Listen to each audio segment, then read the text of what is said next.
Tres momentos claves para comprensión de lectura: antes, durante y después de la lectura.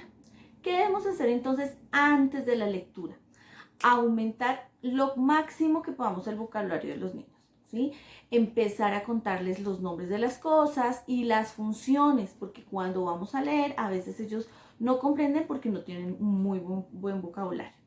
Segundo, antes de leer el texto, el cuento, la historia o lo que tengan que leer, vamos a hablar sobre ese tema, a indagar el niño o la niña sobre ese tema que sabe, que conoce, que tiene en su mente antes para llevarlo al tema.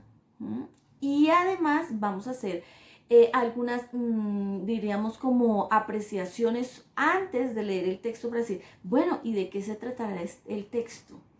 Y otra pregunta, ¿para qué me servirá este texto? ¿En qué me ayuda? En la vida cotidiana, ¿qué me dice? ¿Para qué me sirve?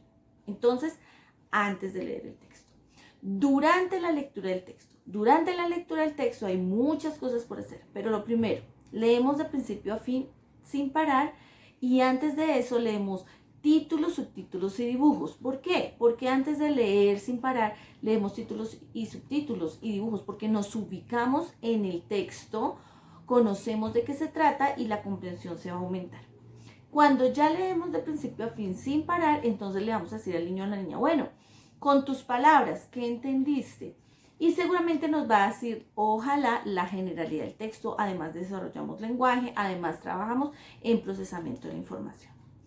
Y después de eso vamos a leer párrafo por párrafo, vamos a subrayar palabras claves o palabras desconocidas y podemos estar organizando después la información por medio de algunos organizadores gráficos, como mapas mentales, como mentefactos, como cuadros comparativos, como mapas mentales.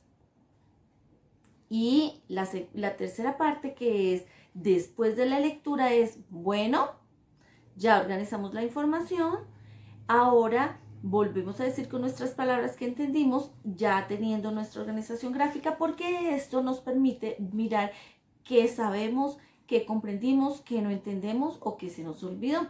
Y además ahí viene a jugar digamos que un papel importante, la memoria. Entonces, fíjense, no es una memoria de repetición, se llama memoria semántica, repite de la repetidera, sino porque es una memoria de lo que comprendí. ¿Se fijan? También podemos ir haciendo inferencias. Bueno, ¿qué significa esto en el texto?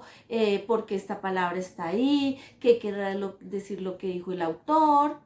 Y después de eso podemos hacer un pequeño resumen. Ya habiendo hecho el mapa, por ejemplo, mental, podemos hacer un resumen y este resumen tiene que ser con nuestras palabras, no puede ser como copiar igualito el texto al cuaderno. Entonces, eso es un verdadero resumen. Hay en general algunos tipsitos de comprensión de lectura. Un abrazo. Gracias por haberme dado tu correo. Vamos entonces a continuar dando otro videito de este mismo tema, comprensión de lectura.